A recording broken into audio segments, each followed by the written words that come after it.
Well, hello, everybody.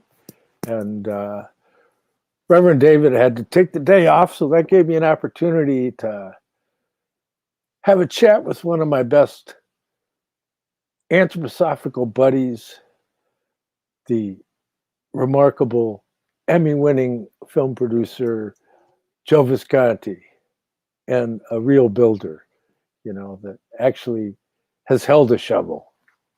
And so And I've used the it. way it looks at this time, we're like digging ourselves in, like into a foxhole here, trying to figure out what to do with all this. And so I thought we'd run with it and see what comes up. This is very spontaneous, so it ought to be interesting. How you doing there, Joe? Doing pretty good. Beautiful, beautiful day in the Christmas Advent season, and feel good about that this Can year. you bump your volume up a little bit? Sure. With all the, how about that? Maybe I'll talk a little louder. Yeah, that'll work. Yeah, I'm not in politics today, so I toned it down from not yelling. Bullhorn. You always got a bullhorn in front of you. Say it loud.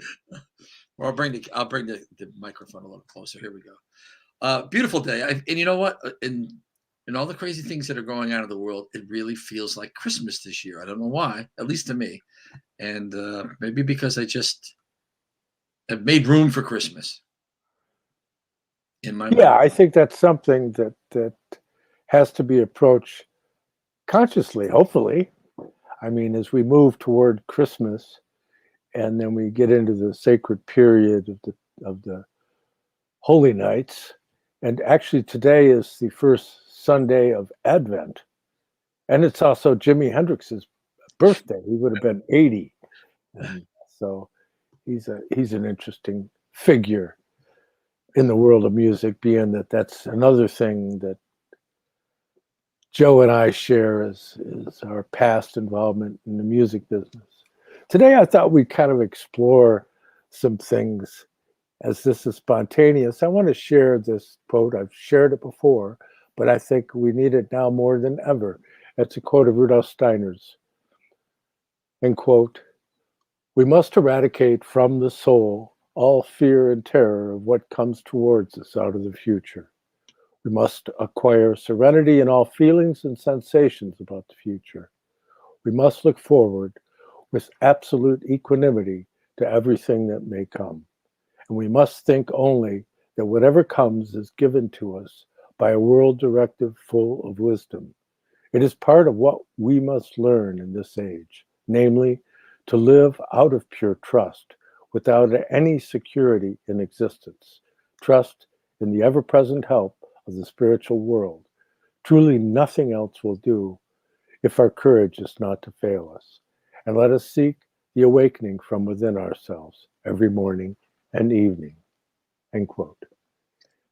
And so that basically covers where I try to uh, base my sense of balance, so to speak, which it's always about balance, isn't it? Well, I'd love to add to that something from another lecture on St. Michael, or the Archangel on time spirit at our present time, about enthusiasm. Michael brings enthusiasm, a fire in the belly, not lukewarm. So, with the courage, I try to add in the morning, especially when you have challenging days and you know, or at least you think you know the challenge that you have. They're never as tough as you think or fear. And, but if you could bring enthusiasm to anything, hard times, tough decisions, lack, blah, blah, blah, bring enthusiasm and gratefulness that you are alive and breathing and been given this temple to inhabit in this planet. Enthusiasm on top of the courage. The courage actually to have enthusiasm about life and about all the hierarchies that are working within your life, in your family, and your friends. But the enthusiasm, when that's gone, we can have the courage, but we tend to be apathetic. We can not tend to be, we can fall down the road of apathy. We're almost like we're trying to always hold back with courage to fear. But anyway, enthusiasm for me is, and I get a bolt of it in the morning. I'll go grab a coffee on the road. Just that little thing you do sometimes, stop for coffee, grab a coffee or whatever, tea, put it in the car, and grateful, gratefulness will help that. But especially during these times when there's so much confusion in the world and chaos and non-understanding of what's really happening. Yes, it's a decision that one has to make. And if you decide to do that, you decide that you're going to meet the world in a certain mood of soul. And it's all about the mood of soul. And I continually go back to Rudolf Steiner's concept of wonder, awe, and reverence. And that's three things that are oftentimes lacking in modern life, that we don't really have a wonder that goes beyond the superficial realm, and we don't really have awe regarding the realization of some of the things like that Joe just said, and then the reverence to be so appreciative. It reminds me of a quote from Dostoevsky, Fyodor Dostoevsky, and he's in a conversation, and he says, "Ever see a leaf from a tree?" "Yes, I saw one recently, a yellow one, a little green, wilted at the edges, blown by the wind. When I was a little boy, I used to shut my eyes in winter and imagine a green leaf with veins on it and the sun shining. What's this, an allegory? No, why? Not an allegory, a leaf, just a leaf. A leaf is good. Everything is good. Everything? Everything. Man's unhappy because he doesn't know he's happy. He who finds out will become happy at once, instantly. When did you find out you were so happy?" I was walking around the room. I stopped the clock. It was 23 minutes to 3. And so there you have it. It's You know, it's in keeping with that you find that kind of undefeatable mood of soul amongst certain leading individualities, leading men and women that have been able to meet the challenge. You go, like, for example, Florence Nightingale, who never got sick. And she attended to all these people that had, you name it. And yet she would just go in there and just from her pure conviction in the world of spirit and attending to these duties in the name of the Kyrios, the Lord, that she was able to keep her head above all the various things that she was greatly exposed to. I mean, it's just absolutely incredible when you start looking into her life. And so there are people like that. It's like Rudolf Steiner tells the story about St. Francis of Assisi. He said that the ending of disease that happened in Europe with St. Francis going up and kissing a leper, right? And it was the infectious kind, by the way, that he conquered that unredeemed astrality out of which that disease had arisen from. And so these things arise out of that realm, that lower unredeemed astral world. And so what we have to do is be able to see what that is. And it's that image of the Black Cross. That's the Black Cross. But there's roses blooming out of it. So you have to strive to attach yourself to that new life. Yeah, I brought this up, I think, with you a few months ago when I had a near-death experience on my motorcycle. I had a blowout on my tire, going 60 miles an hour on the back tire, and I didn't fear anything at the moment. But days after, a couple days after, or at least that day, and then it got even worse. Better, I should say. I kept looking at my body, going, "Oh my God, I'm alive." And then I was looking at, I don't know, like a pen here, and oh, wow, look at the pen. Oh, look at the dust in the air. Anything started to take on such in the moment. They say in acting in theater, you stay in the moment, but we're not in the moment. The presence to look at things and value them and just your it happens if you've had near death experience for anyone out there or come to really close to go, oh my God, I should have been dead. You'll look at your body, you'll look at the simple things. And it lasted for a month for me. I said, I never want to lose this kind of a hallucination, which it wasn't, of everything was so important and I was so grateful for its existence. It's hard to put into words, but just the fact that I'm in this realm and these things have been put here, and they meant nothing as I move through life really fast.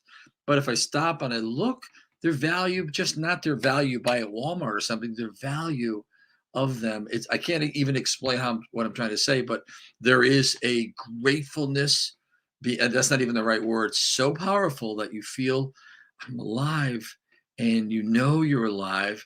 And if you weren't, where would you be? I mean, it's again on top of the enthusiasm and the courage, this gratefulness for everything surround us in your house, at home, or wherever. If you're driving today listening to this program, just look at the dash of your car, look at everything, try to look at it new. It's sitting there almost in suspended animation, waiting for your attention if you want to give it or not. But the value is not a value of our modern times. It's a value system of existence that that you're present within all these things. And it's a wonderful thing. If you don't want to have a near death experience, to have it, but usually you don't get that moment when everything could be taken from you, and you in that moment of time realize, oh my God, this is my life. This is, it's priceless. Yes, that's akin to some of the descriptions that people have of their NDE, their near-death experience, and you get that kind of a review, or in an illness. I remember one time when I was doing the heart research with Ralph Marinelli, I came down with something. I saw some workers working on the plumbing down the street, and I wondered, I thought, gee, is that going to be a problem? And I ended up getting really sick because of obviously some kind of contamination that got in the water through their work. So I became like terribly ill. But ironically, at the same time, it appeared to have loosened my etheric body, because I could remember everything that I ever thought in my whole life. Every book I read, every conversation, and I was just sitting there. I didn't feel good at all, but I was just in this sense of awe at the capacity that it's already there.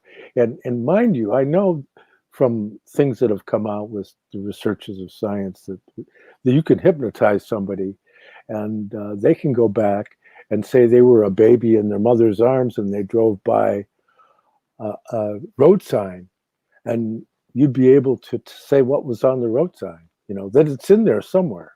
And so you're connected to all the experiences that you've had, even though you have lost self-reference to them, but they're all there. And that's why one of the exercises that Rudolf Steiner recommended to people is the Rückschau, as it's called. And that's but as you go to bed at night, go over your whole day in reverse order, because it will allow you to process that meaningful day more completely.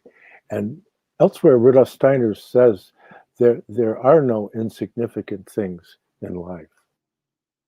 Well, that's a good point, because in that moment, in our time of Hollywood and selfies and self-importance and fame everywhere in every corner, where people pursuing it through social media, in that moment, you have a true feeling of just what a movie star you are in your own life, and to the gods and God that have brought you here.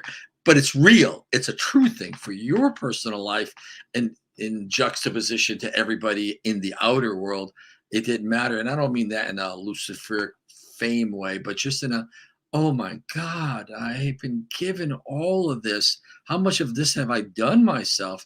And then with the review you're speaking about, you get to look, and we're all doing that. I'm going to be 66 in 2 weeks, and I think you're 55 or something years old. We're looking back and reviewing, but in the review, we see it all the time. You can actually mine, I call it mining, mine some of the experiences, and you start to realize it all had happened that way. Even when you made the choices you knew you made for something, there was even that in play. And the older we get, the more we realize that how much, I shouldn't say freedom, but really liberty do we have to make the choices.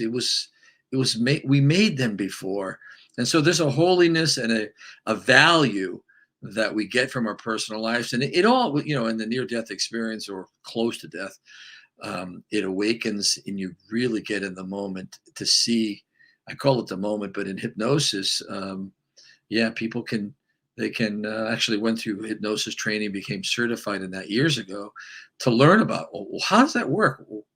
And the case studies of people and experiences of them, subconscious mind, the astral body, being awake, completely awake, and seeing things and monitoring things that the conscious mind at the time was missing. Smells, events, and and you don't have to be in a state of hypnosis. You can just review them consciously in your own life and pay attention to words that were spoken to you, things that you said that came out of you. There's just so much in the review of our life every night that we can do just for the first day, the day, just for the day. That, whoa, why'd they do that? How did that happen? I wonder where that came from. Because then the next morning when you wake up, the whole day, you look at what's coming and what you think you have to do, and you realize what you just did yesterday in your review before you fell asleep, and it makes you look with that enthusiasm, with that hopefulness, like, I have no idea how these events are going to turn out. They may be much better than my fears and my concerns and worries. And that's where you can get that positive attitude. If you think you can, those books, and think positive, all of that is really true. And it's not fairy tales. Yeah, there's a little statement of Rudolf Steiner's in his lectures from Berlin in February 19th of 1906 in the Gospel of St. John. He says, and I quote, "There is, however, still another way of understanding this, and one acquires it if one returns day after day to the momentous words, 'In the beginning was the Word.' When one begins to understand not with the intellect, but with the heart, so that the heart becomes one with these words, then the power begins to work. There begins the state of mind of which John speaks. He lays it with great clarity. All things were made by him, and without the Word was not anything made that was made. In every single man there lives a divine man. In the distant future, this divine man will arise resurrected in every man. As man stands before us today, he is, in his outward appearance, to a greater or lesser extent, an expression of the inner divine man. And this inner divine man works constantly on the outer man. And of course, that's non-gender specific reference to man, because it means women too, of course. And so you have this whole idea that you're already there. It's just that you haven't opened yourself up to it for whatever reason. We can come up with all manner of excuses why we don't put forward our best self. As Goethe says, two souls dwell within my breast. And there is the crossroads of the author of your life, which is your higher self. And as we get older, could do it if you're young. I used to do it occasionally, but it's hard because the life forces are so strong within us when we're young. But you can meet the author of your life and how your life is being written. And it's not by some man with a gray beard in outer space, or Jesus dying on the cross. This author of our life, this divine man within us, knows better when things don't come your way or events don't transpire the way you want them, or you get a lucky break or things do happen. All of those little changes and small things are being worked on by the author of our lives, this divine man. And if we can come to a consensus in our logic and consciousness that at every moment, when you need that courage and enthusiasm, that yes, there is something at working, and there may be trials and tribulations I'm going to go through, but I'm not alone, and this isn't happening by accident. It's not chance. I'm not an accident. The events of my life are not an accident. And that is really where we part ways with secularism and with a modern world where just about everything is an accident. Everything is, statistics and probabilities.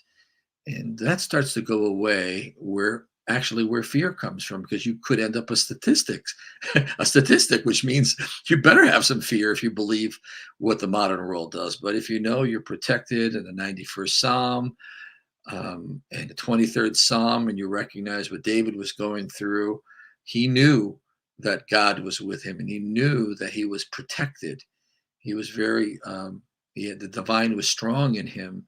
But the Psalms are very important, because David does things in the songs, that's what they are, that work on, almost like John 1, which you're speaking about, the John Gospel, chapter 1 through verse 1 through 18 or 23. I think it's 23.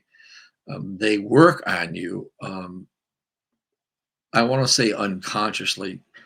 They're unconsciously only because you don't know what's in them. And it's almost like the philosophy of freedom. If you don't know what's in it, it'll work on you, but it's better to know. It's like a directions or a manual. Here's how I do this. I better know and be partaking in the process.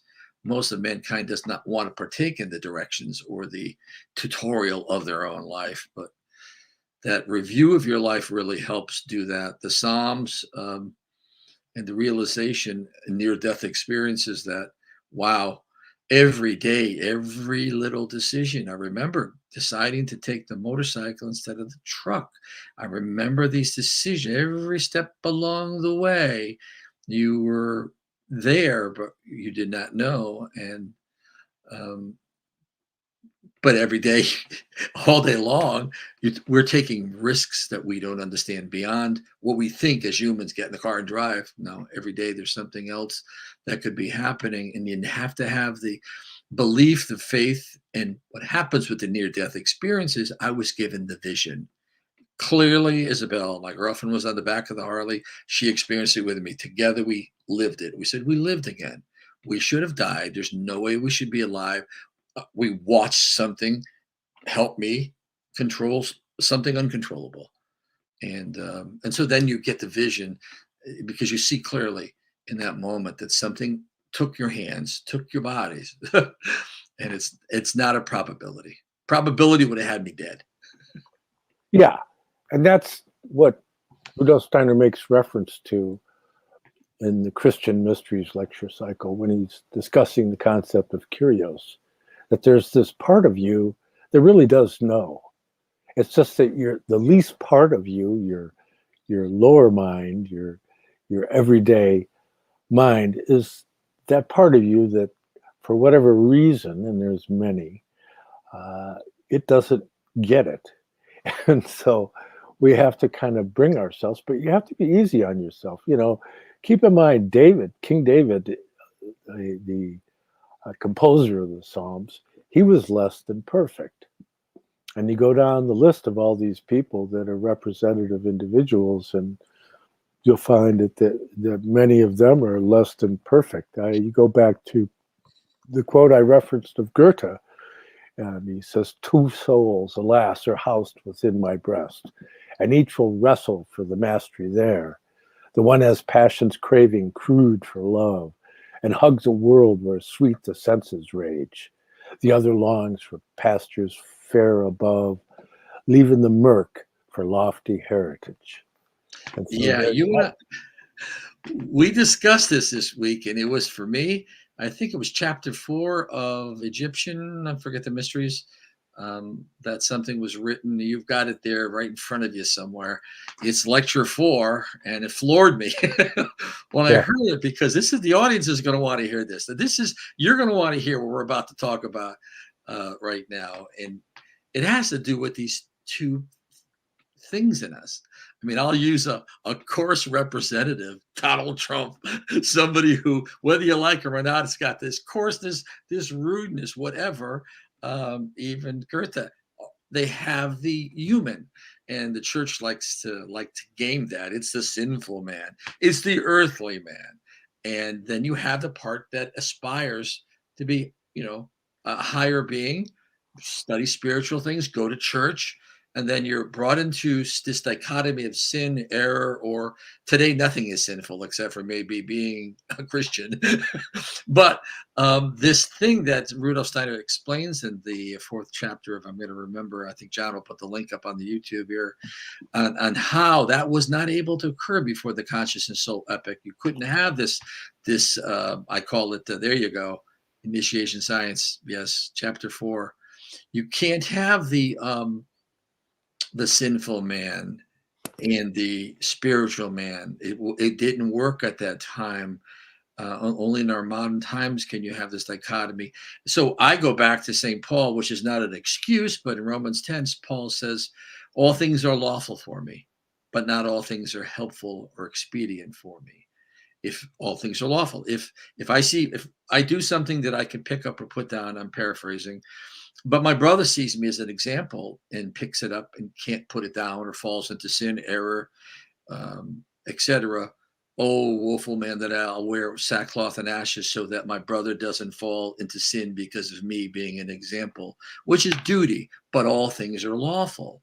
And you can see today in our times, things that were evil, things that were completely against the social order or culture have now become legalized, codified in our law.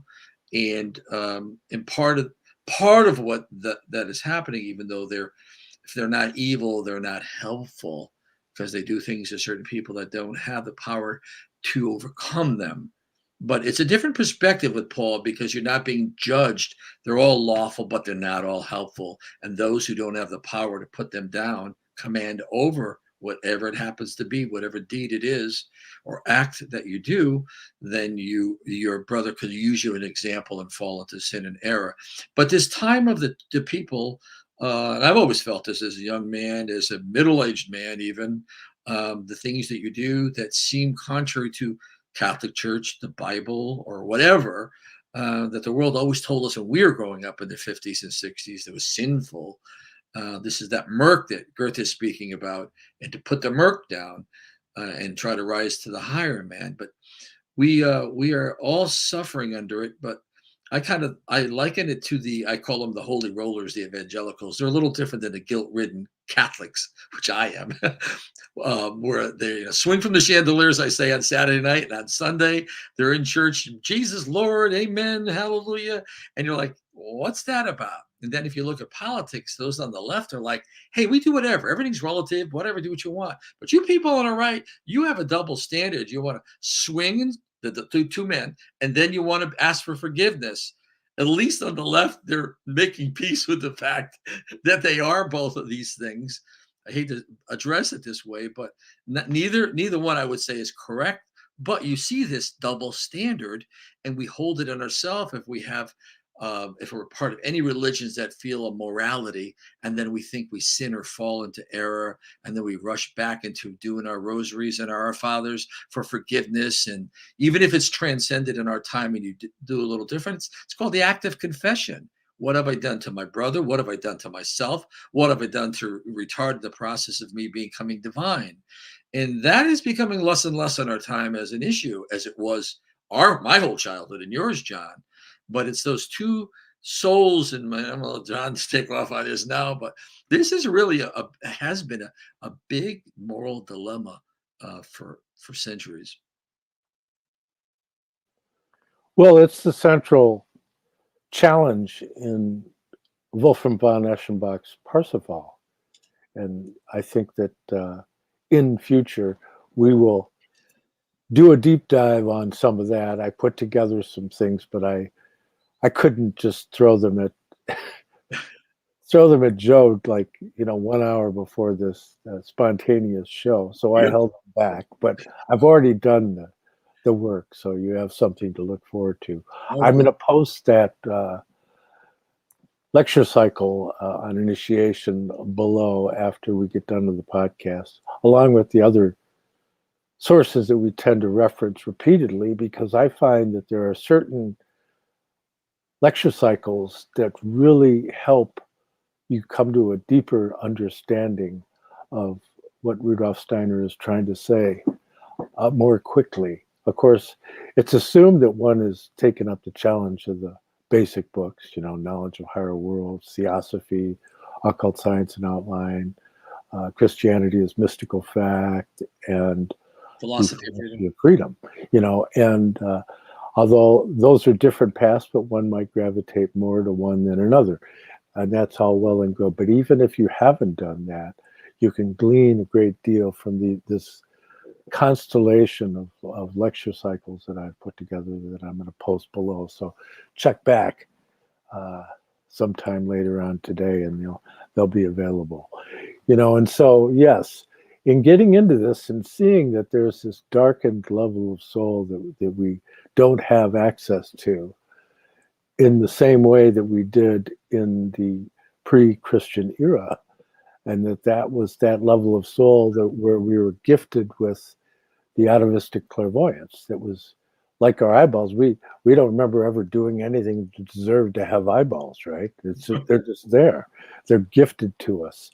And so in the pre-Christian era, the further back you go, the more profound the powers of clairvoyance were, so that Rudolf Steiner is very clear, and you can clear up any questions you may have about that with the lecture cycle you just referenced on initiation.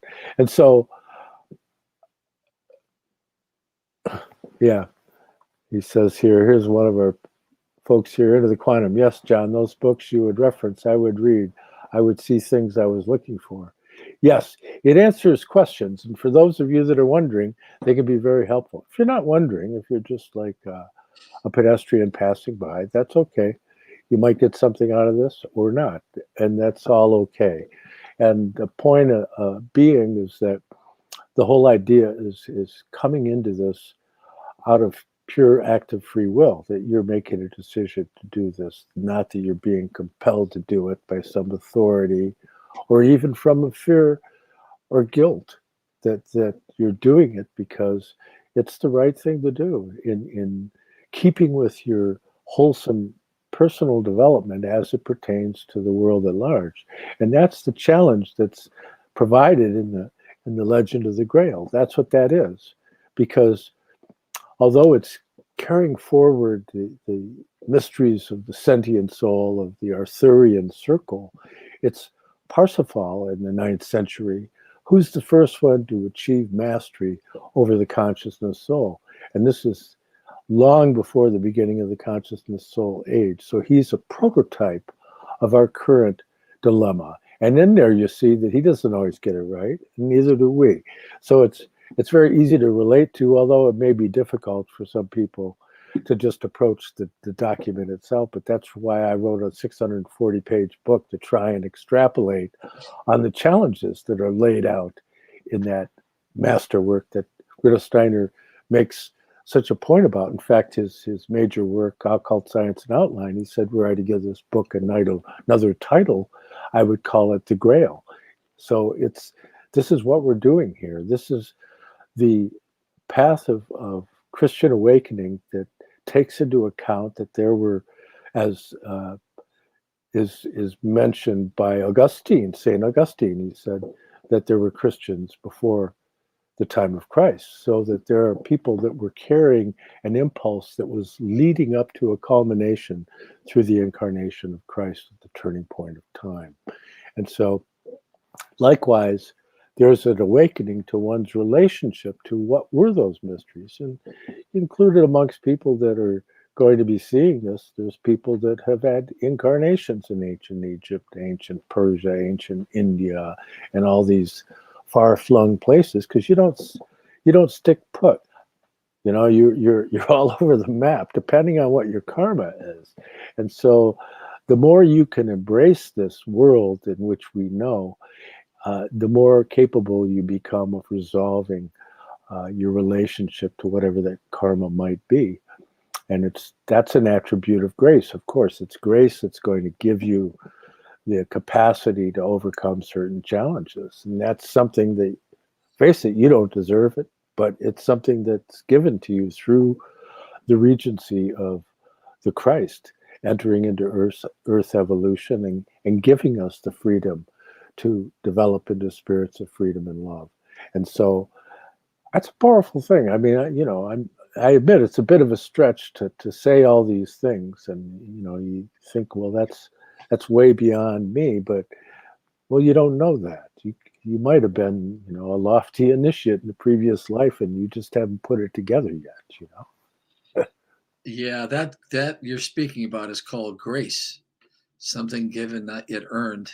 We can't earn it. It's been gifted, like the eyeballs that you spoke about. But the other thing, when we were speaking about, I was speaking about my motorcycle, and you were speaking about the illness you had. Rudolf Steiner speaks about the three gifts of the gods being karma, death, and illness. And so and they come in many forms. It's not just a human form. You could see society across the earth right now is going through a sickness, and it's not COVID, and it's not political. This is where, what is spirit?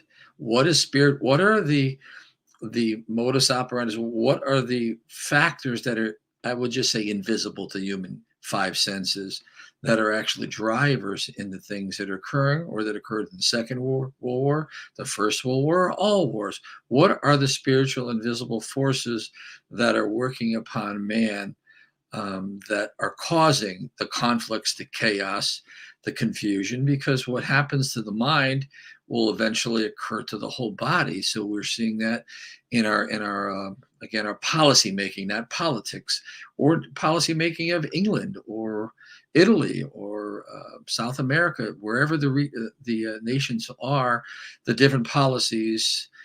We like to think modernly that it's just as Ron Paul said, the morality of people changed in the 60s, and people wanted to have abortions. And so the law changed because the morality changed.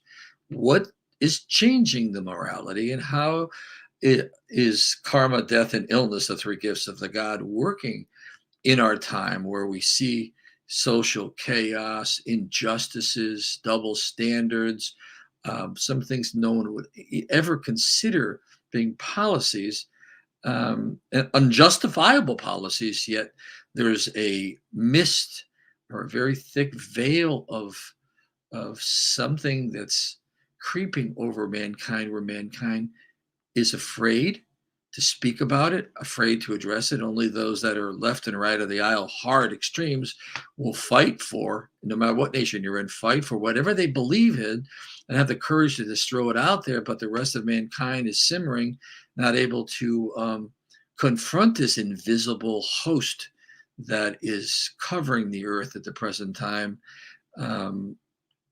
Whether you would like to call it evil, whether you would like to call it sin, whatever it happens to be, we're not the same moral world we were 25 or 30 years ago. And what are the spiritual entities doing? And are they all being sent just from dark forces, or is there something that's benevolent that's going to come through this disease or illness that we presently have? Yes, that's an open question, and but Rudolf Steiner, in a letter to Clara Schmitz from December 28, 1903, she was really, eurythmy grew out of his relationship to Clara Schmitz.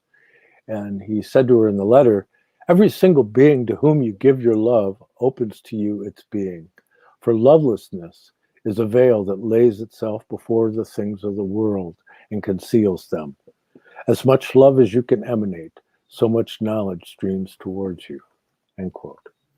And so, there you go. I mean, this is something that we're not just doing for a personal quest to be real smart and win the spelling bee. This has to do with increasing your toolkit, that you have a way of being able to meet the challenge of the times.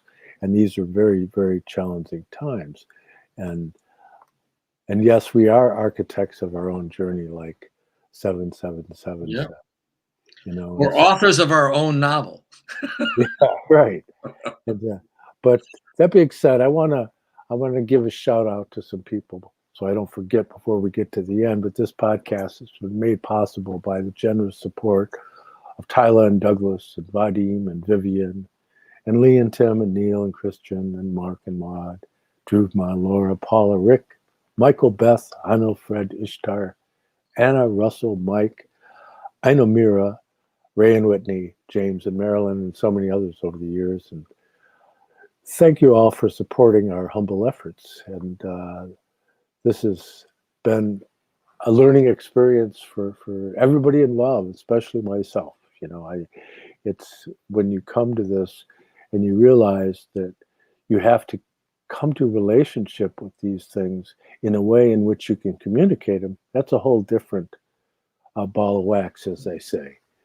How can you communicate these things? Because I remember when I was young, I would ask these old anthroposophists questions, and they would just look at me. They didn't say anything. They just look at me. And so, I guess not wanting to get it right, or like go figure it out. And so I struggled with the material, and I think I've figured out a few things. But when you consider that Rudolf Steiner's collected edition is in excess of 6,700 lectures, James Stewart gave me the actual number, and it's, I think, 6786 or something like that. That's like the largest body of work of anybody that's other than somebody who's just writing pulp novels.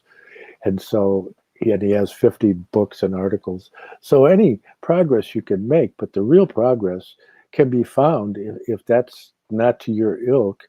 It's just entering deeply into the Lord's Prayer in the first 14 verses of the Gospel of St. John. Yes, the love that you just mentioned, it comes in different forms, and this is what I've realized. If you're driven, and even if it's not through anthroposophy or anything spiritual, if you're driven to be vocal, and you're not nuts or angry, but just driven, you're trying to communicate something from your point of view or from your understanding. It's a driver coming from love. You don't know that. You think it's a statement or to correct what you're seeing in the world, but you're driven, compelled, because once you share that, you are helping people awaken to your point of view or to a different point of view, and you're actually in a state of whatever condition we want to call that state of love, but it is really love. If something was happening to your children and you saw something going to happen and you were compelled the same way, stop, watch out, look out. You could maybe define it in your own mind differently, but it's the same reaching out to warn, to use your consciousness or what you see as something that can be harmful and that you're trying to help and protect.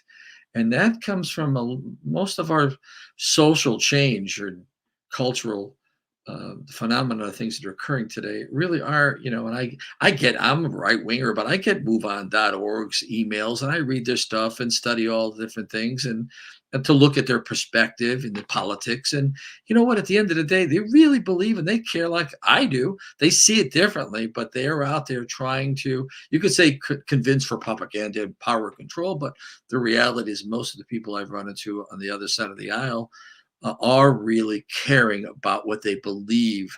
So, as Rudolf Steiner says, it's really not important what position you take, it's your spiritual activity that you're putting forth, whether it's spiritual knowledge, the Bible, social issues, your spiritual activity, not being lukewarm, sitting on your hands, looking the other way, but engaging and being interested in man.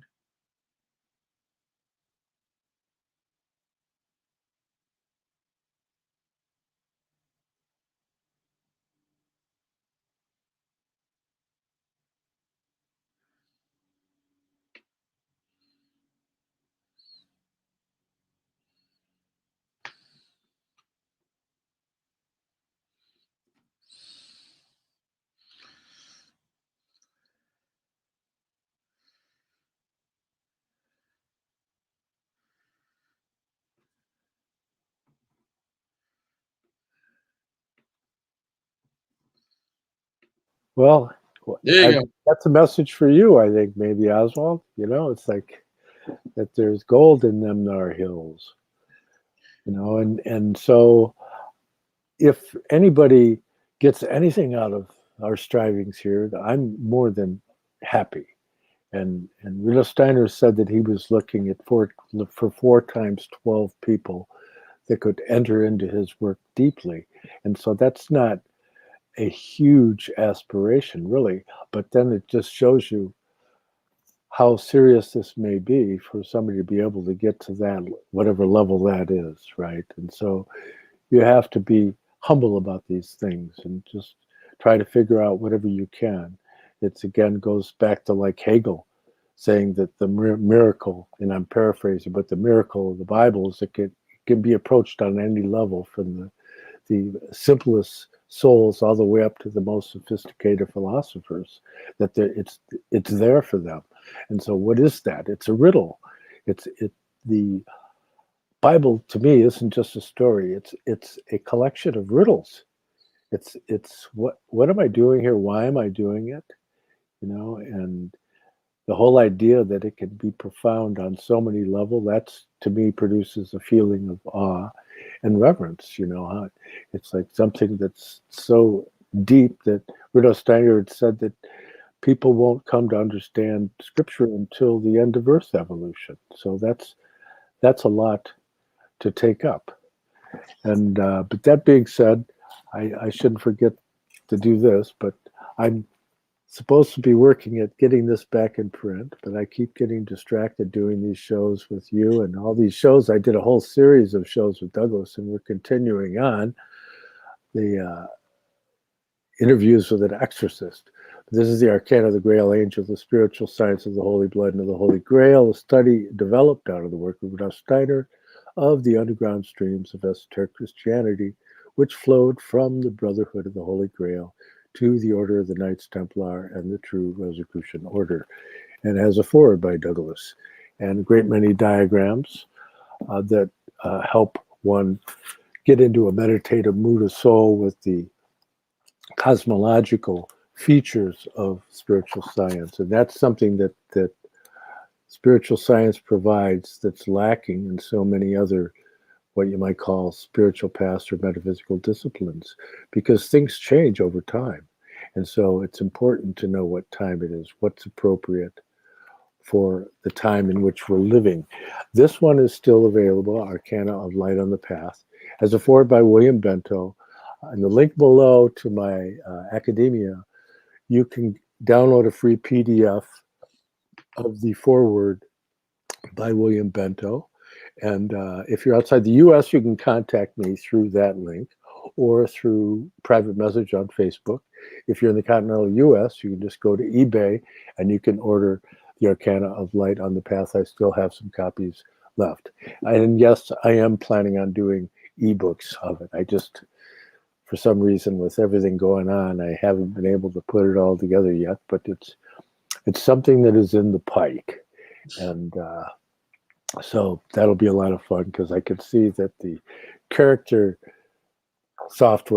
reading software, it was such a primitive computer I wrote it on, it has trouble recognizing. So I'm going to have to go through and re-edit the whole thing. It's like, well, that'll give me a chance to revisit it. And those books are not about me. They're about the work of Rudolf Steiner. It's important to understand. And by extension, the Christ mystery itself. That's the core of what I'm trying to figure out. And of course, I respect what anybody else is trying to figure out. Yeah, it'll be an ebook on Amazon. Yeah, that's the way it's going to go. Something like that. And that makes it more readily available. I have friends like on the other side of the world that for whatever reason would like to access it that way. And so I'll do that. But I don't want to take up all our time here going on and on about this. And by the way, you can buy me a cup of coffee at paypal.me/John Barnwell 888. And Joe, as far as I know at this point, doesn't have any provision like that. But if he ever does get it together on that level, then I'll share that with you also. I think what he'd be happy is if you just got some good content out of this. You never can tell, John. You never can tell who's listening what. I may go to my library over here, grab a book this afternoon, open one page randomly, and boom, sit there for a week and look at a paragraph, maybe a sentence, and just go, well, I didn't know that. And I've known, it's so living. And it's our perspective and our consciousness. So, and this is the hard part for people breaking in. I've mentioned this many times, as you have, and Douglas has, that people don't know what to do with this information when it comes at you. Well, that author of your life or the architect of your future, as the gentleman just posted that comment, that knows. And we all know when we pick up a book or we get something, even if we're not into this at all and you know nothing about it. If you're an atheist, you have to know that you walk around in the daytime, something you pick up that you needed for something. And those coincidences that you as an atheist keep thinking are happening, they're not happening. You just don't want to call it God. That's okay. Call it something else, Darth Vader, whatever you like. But there is something at work and everybody knows it. And so connecting with that thing that's at work, we must know, and we do, that it knows we know. Think about that deal. I know, you know, I know. And to make contact with that, and how to make contact with that without giving it a label of God, your guardian angel. If you can't deal with the names for whatever reason, recognize that there is something at work in your life, and that you can co-participate and get a bigger bang for your buck, or more effective, because you're more in the moment and you're more conscious of what that is that's happening, and realizing it in faith that it is not an accident. It's not a probability when you all of a sudden find something, information in your daily life or in your spiritual pursuits. It is the spirit at work. It's the best word. It's the most misunderstood, but it is the spirit at work in your life. And the more, as you get older, the more of those things you have, the more strength that you have, the more, I don't want to use the word power, but it is a strength to persevere, because you recognize that the path to awaken most of the time comes from pressure, from severe pressure, from seeking to think clearly, and not everything will just be handed. And this is why we have to reflect on our life, to look at what happened today. What happened today when I look back tonight? What really happened?